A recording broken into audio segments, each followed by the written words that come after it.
keluarga yang berbahagia. Pada malam hari ini seperti biasa akan kita laksanakan kuliah taraweh yang kali ini akan kembali diisi oleh kepala keluarga kita, Bapak Cahayandita Karyawan. Padanya kami persilahkan.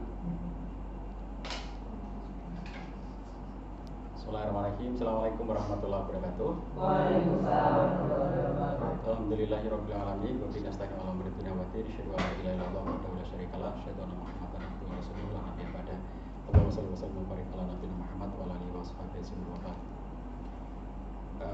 Eyang, Umi, anak-anakku semuanya, kemarin sudah banyak cerita dan ada hikmah ya dari semua cerita-cerita yang sudah kalian sampaikan kemarin itu. Diantaranya adalah bahwa setiap dari kita itu bisa memiliki amal yang istimewa yang berbeda-beda antara satu orang dengan orang lainnya.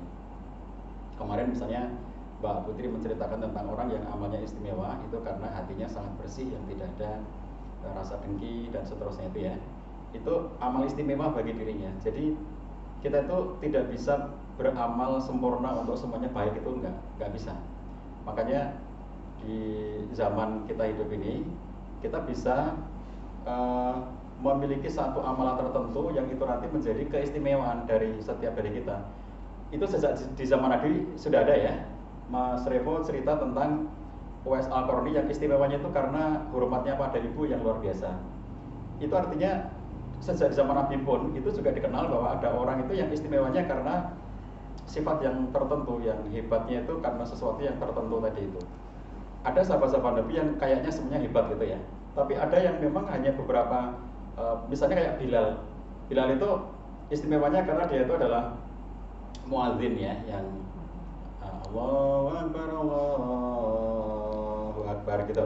Itu Bilal itu di waktu itu mengadhankan, dan ternyata justru coba bayangkan sahabat Nabi yang sangat hebat itu misalnya Abu Bakar, Umar, Utsman ya, yang dalam doa kita baca waradallahu ma'an sa'adatina Abi Bakrin wa Umar wa Utsman wa Ali, itu kan keutamaan sahabat-sahabat yang empat itu. Tapi ketika Nabi itu bersama dengan para sahabat, beliau menceritakan dan bahkan mengatakan pada Bilal, aku mendengar suara terompahmu berjalan-jalan di surga. Dia tidak bercerita tentang bahwa itu Abu Bakar atau itu Umar gitu. Bilal itu masih hidup, tapi suara terompahnya sudah kedengaran berjalan-jalan di surga itu. Dan dia seorang budak dulunya ya, dan kemudian dia seorang yang dia tidak bukan termasuk sahabat yang sangat hebat atau sangat terkenal gitu. Jadi orang itu bisa masuk surga itu dengan amal masing-masing yang sangat istimewa. Makanya kita mendefinisikan amal istimewa kita itu apa. Kemarin udah menceritakan tentang Imam Hasan Al-Basri ya, bukan Imam Sujono, yang warung itu. Ini Hasan Al-Basri berpesan agar kita memperbanyak istighfar, karena dengan istighfar itu menyelesaikan semua masalah. Jadi ada orang yang beramal dengan banyaknya istighfar, dan dengan banyaknya istighfar itulah kemudian dia mendapatkan kemuliaan. Itu kisah yang juga sudah sering kita dengar di zamannya Imam Ahmad, dan kisah ini ditulis sendiri oleh Imam Ahmad dalam kitab Manaqib Imam Ahmad. Beliau menceritakan ketika umurku sudah tua, kata beliau, tiba-tiba itu punya rasa keinginan yang kuat banget untuk pergi ke Basrah, dan dia pengen banget, ada dorongan yang kuat banget untuk berjalan ke Basrah. Beliau tinggal di Baghdad, kemudian untuk ke Basrah itu lama perjalanannya, memakan beberapa waktu ya, mungkin lebih dari sehari gitu, sekitar 300 km. Nah, dalam perjalanan itu, jadi bukan karena ada apa, misalnya di sana ada saudara atau pengen ketemu siapa, nggak ada. Coba dorongan itu kuat banget. Pokoknya kok rasa-rasanya pengen banget ke sana. Lalu beliau sendiri berjalan, tidak ditemani siapa-siapa, karena memang itu kehendak beliau sendiri. Jadi akhirnya di umur beliau yang sudah tua, itu sudah bahkan nanti sebentar lagi setelah itu beliau akan meninggal ya. Artinya itu di sisa umur beliau. Itu kemudian beliau berjalan ke Basrah itu, dan sampai di Basrah diceritakan sudah malam. Beliau ikut bergabung sholat Isya di masjid yang ada di Basrah itu. Dan orang-orang tidak mengenal bahwa itu adalah Imam Ahmad. Imam Ahmad itu ilmunya terkenal di seluruh Jazirah pada waktu itu ya, Baghdad, Basra dan sekitarnya kawasan itu tuh semuanya bisa dikatakan itu berguru pada Imam Ahmad melalui murid-muridnya. Jadi nama Imam Ahmad itu terkenal banget sebagai orang yang mengajarkan ilmu kepada mereka. Bahkan Imam Ahmad ini adalah kalau di zaman sekarang menjadi salah satu yang kita sebut sebagai Imam Madhab Fikih yang 4 itu. Jadi madhabnya disebut dengan Madhab Hambali. Itu Imam Ahmad bin Hambal yang pendirinya ya. Bukan pendiri sebetulnya, tapi dialah yang menjadi pokoknya dari Madhab Hambali itu. Jadi Imam Ahmad ini ilmunya tersebar luas di seluruh negeri itu, tapi karena belum ada medsos, Imam Ahmad itu belum punya Instagram, belum punya fanspage gitu, sehingga wajahnya itu nggak dikenal kan, jadi nggak ada orang macam-macam fotonya, nggak kenal siapa. Jadi begitu dia hadir di masjid itu, padahal bisa dikatakan semua jamaah di situ mesti kenal Imam Ahmad itu namanya dan ilmunya sampai kepada mereka melalui murid-muridnya, tetapi tidak ada yang kenal bahwa Imam Ahmad itu ternyata sedang ikut sholat bersama dengan mereka. Makanya tidak diperlakukan secara istimewa. Nah, Imam Ahmad ini karena perjalanan jauh, setelah selesai sholat isya, zikir, sholat sunnah segala macam, beliau kemudian berbaring di dalam masjid itu ya, pengen sholat pengen istirahat di situ. Belum tidur, baru berbaring itu didatangi oleh takmir. Ditanya, Syekh, kamu ngapain di sini gitu? Aku mau tidur, aku capek, aku musafir. Nggak boleh tidur di masjid, kamu harus keluar. Jadi bukan hanya dengan kata-kata, tapi Imam Ahmad itu sampai dibangunkan, didorong sampai kemudian keluar masjid itu di teras. Terus ditutup, dikunci pintunya dari dalam oleh takmir itu. Nah, karena beliau memang capek dan pengen istirahat, beliau itu tiduran di luar masjid itu, di terasnya gitu ya. Belum lagi tidur, ditanya lagi oleh takmirnya, Syekh, kamu ngapain di sini? Aku mau tidur di sini, aku capek, mau istirahat. Nggak boleh, di dalam masjid nggak boleh, di teras nggak boleh, pokoknya masjid nggak boleh untuk tidur. Diusir dari masjid itu sampai didorong-dorong sampai keluar dari halaman masjid itu, sehingga beliau kemudian di jalan depannya masjid itu ya. Nah, di depan Masjid Al-Bushra, di depan masjid itu, kemudian beliau karena nggak ngerti kan, itu mau kemana, mau nggak ada saudara nggak apa, jadi begitu sampai di situ, pengennya istirahat saja di masjid di situ, tapi ternyata nggak boleh.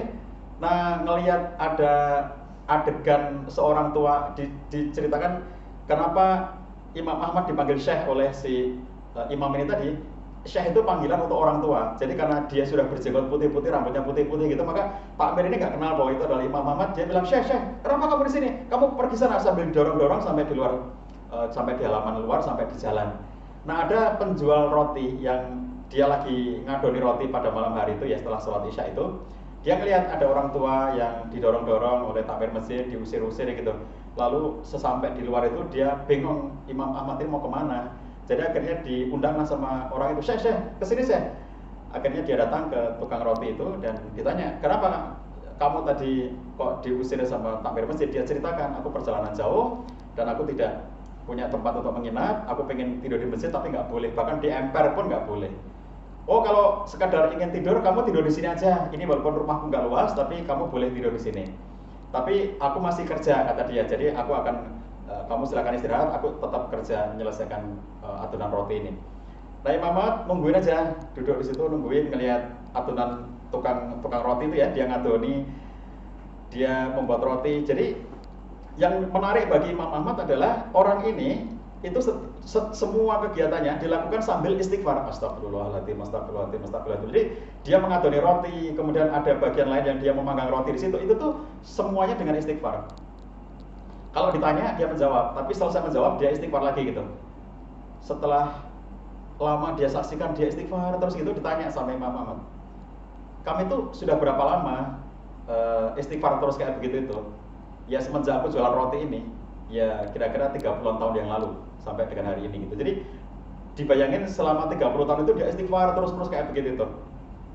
Terus Imam Ahmad tambah kaget. Jadi ada orang yang amalannya yang istimewa itu adalah istighfar, dan ternyata itu sudah dijalankan dalam waktu yang sangat lama. Lalu ditanyakan, kamu ngerasa apa setelah kamu 30 tahun melakukan istighfar itu? Ada nggak yang kamu rasakan dari kamu melakukan istighfar terus-menerus itu?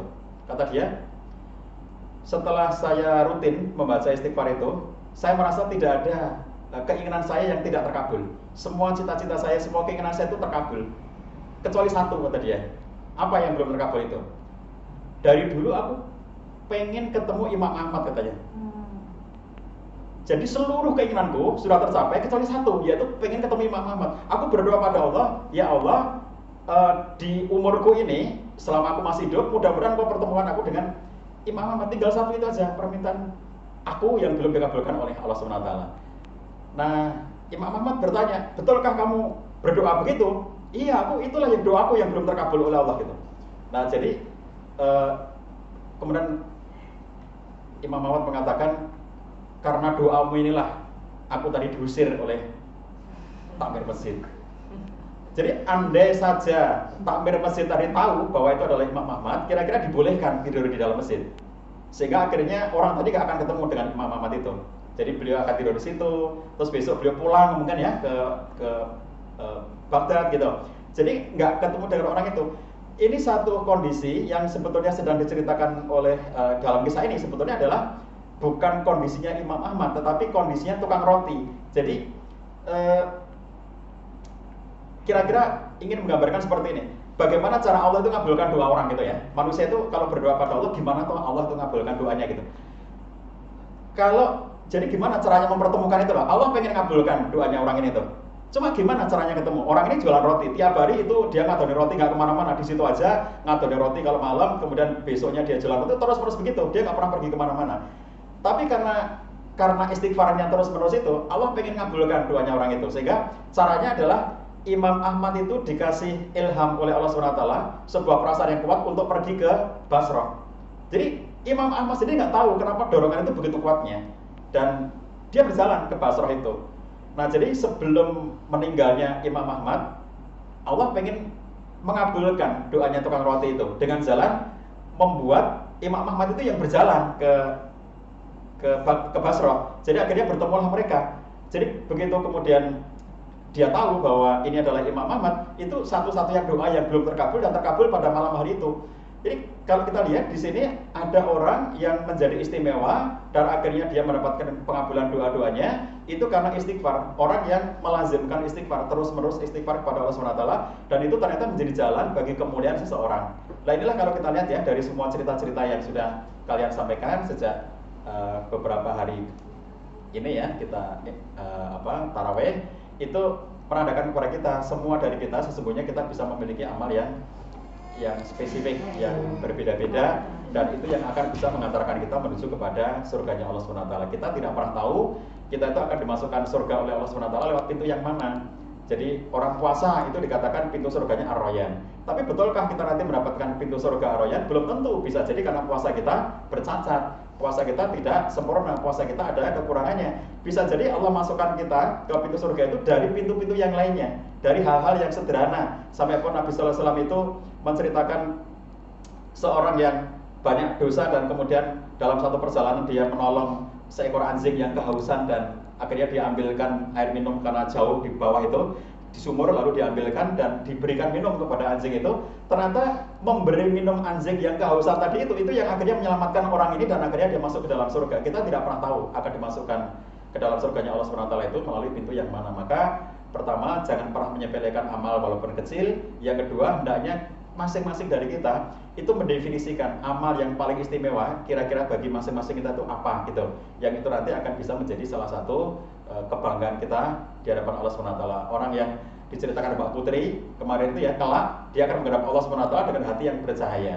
Orang yang diceritakan Om Revo, dia kelak akan menghadap Allah dengan kondisi dia orang yang sangat dieluk-elukan oleh malaikat karena baktinya kepada ibu, dan begitu seterusnya. Termasuk tukang roti zaman Imam Ahmad itu kalau akan menghadap Allah SWT dengan istighfarnya yang sangat istimewa. Jadi kita masing-masing mendefinisikan apa amal istimewa kita untuk menghadap kepada Allah SWT kelak. Demikian, mudah-mudahan bermanfaat anak-anak sekalian. Bila taufiq wal hidayah. Assalamualaikum warahmatullahi wabarakatuh.